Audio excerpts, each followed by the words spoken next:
You arrive in an overcrowded gallery and, well, she's over there somewhere. The Mona Lisa, the most famous painting in the world. But why? Why are there so many people here to see her?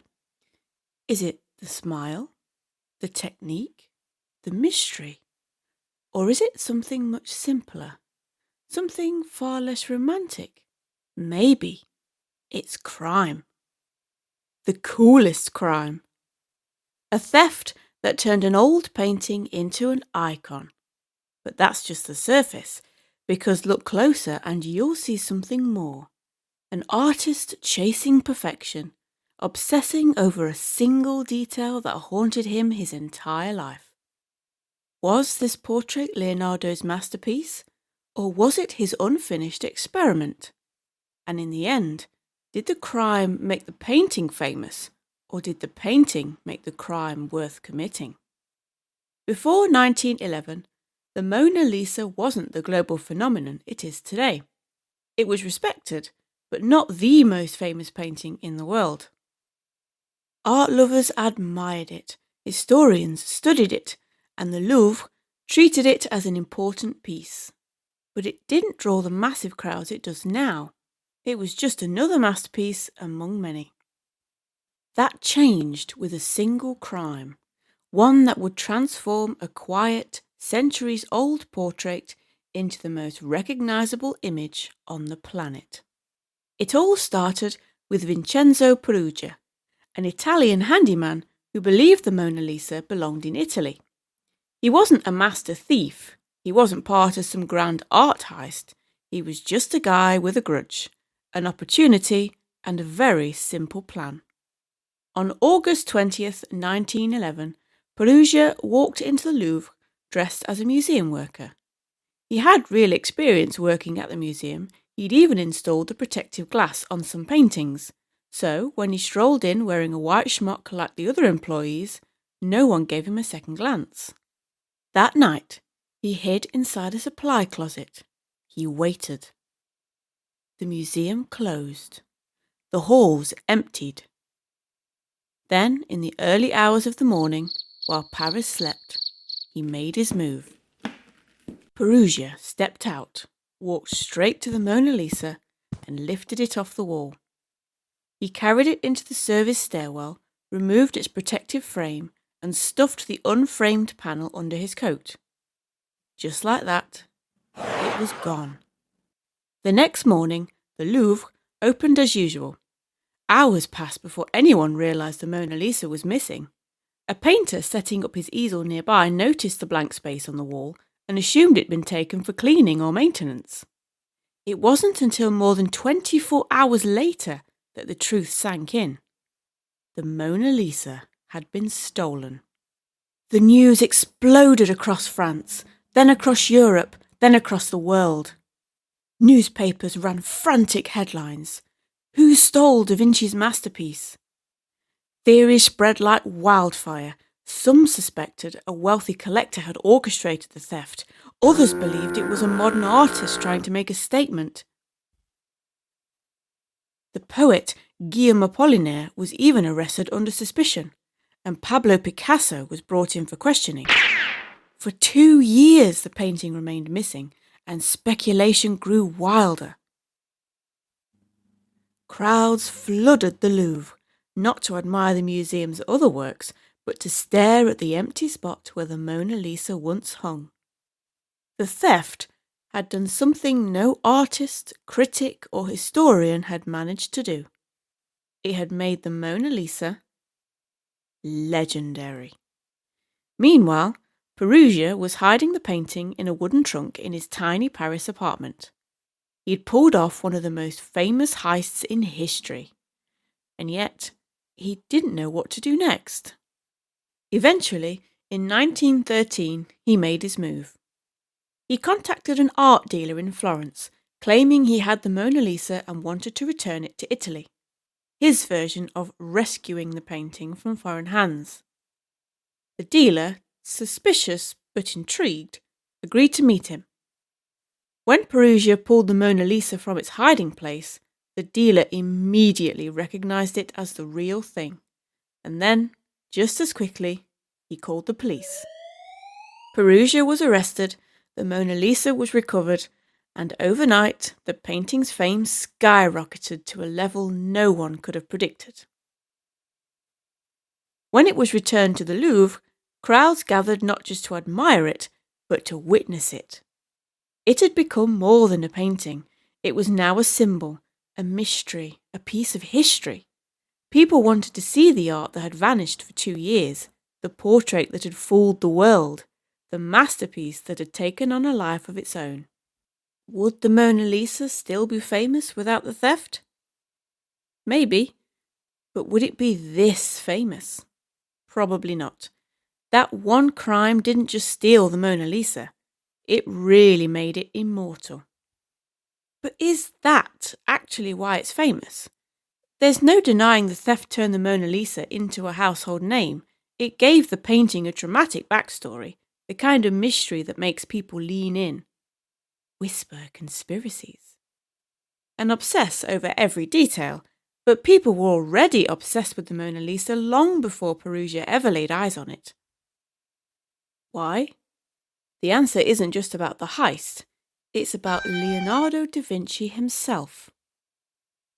This wasn't just any portrait, it was a scientific experiment, an obsession, a puzzle Leonardo worked on for years. To us it's a painting. To him it was a lifelong challenge, an attempt to perfect something that had eluded him time and time again. A smile. We know that Leonardo wasn't only a painter, he was an inventor, an anatomist, an engineer. He dissected corpses to study muscle movement. He filled notebooks with sketches of lips and jaws, trying to understand how the tiniest shifts in muscle could change an entire expression. The Mona Lisa's smile wasn't accidental, it was engineered. Look at it straight on, and it seems almost neutral. Look at it from the side, and it appears more alive, more mysterious. It's an optical illusion, a trick of light and shadow, something called sfumato, a technique Leonardo spent years perfecting. He blurred edges, softened transitions, and played with contrast so that the expression changes depending on how you look at it. But the most interesting thing in this context is that Leonardo never finished the Mona Lisa. Unlike other Renaissance artists, he didn't sign it, date it, or even deliver it to the person who commissioned it. To be honest, Leonardo often didn't deliver.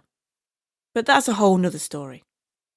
He kept it with him for years, constantly tweaking, refining, never quite satisfied with it. It was his biggest experiment. So yes, crime may have made it famous, but what keeps people staring, analysing, and debating over 500 years later? That's Leonardo. The theft made the Mona Lisa a legend, but the painting itself, that's what makes it eternal. But why? One theory, it was personal. Some believe the Mona Lisa isn't just a portrait of Lisa Gherardi, the woman it's supposedly based on.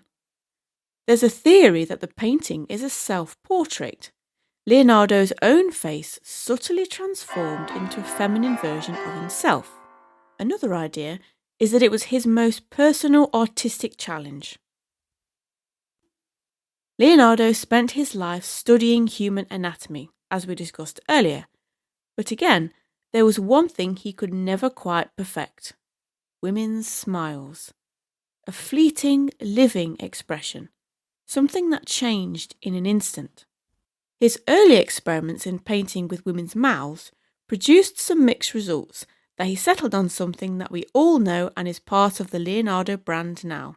The Mona Lisa was his ultimate attempt to capture that moment, a smile that isn't really there, which might have made him obsessed with the process and the portrait itself.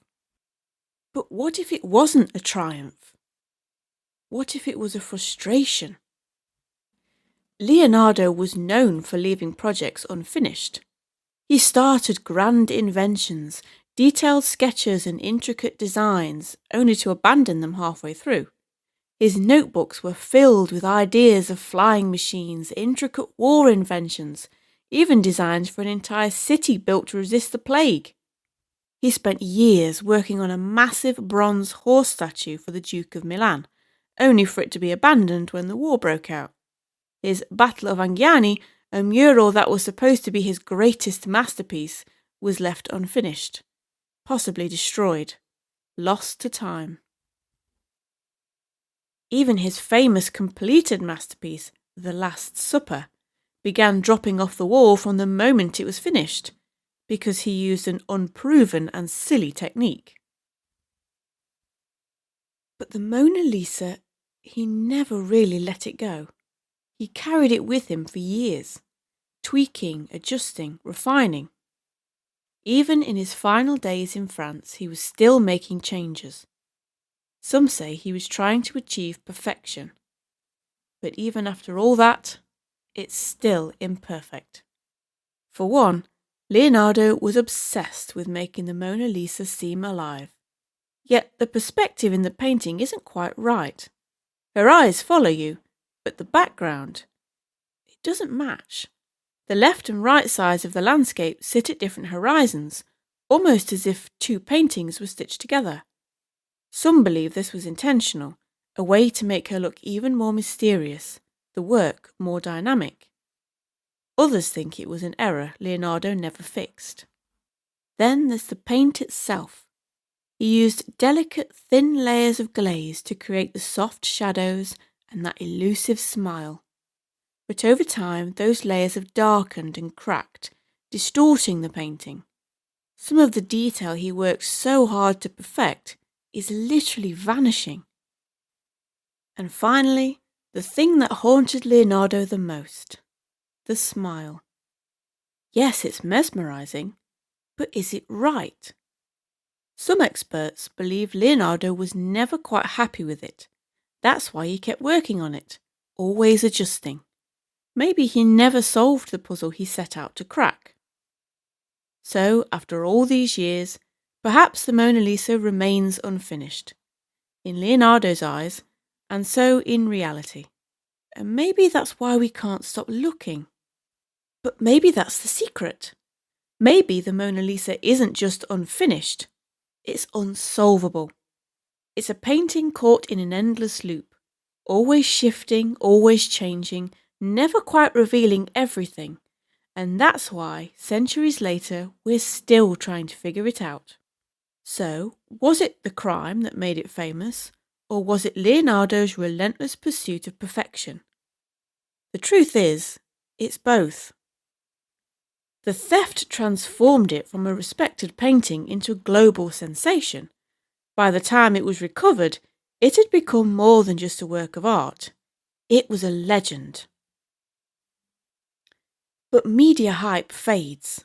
Scandals get replaced by new scandals, and yet, over a century later, the Mona Lisa remains the most recognised painting on Earth.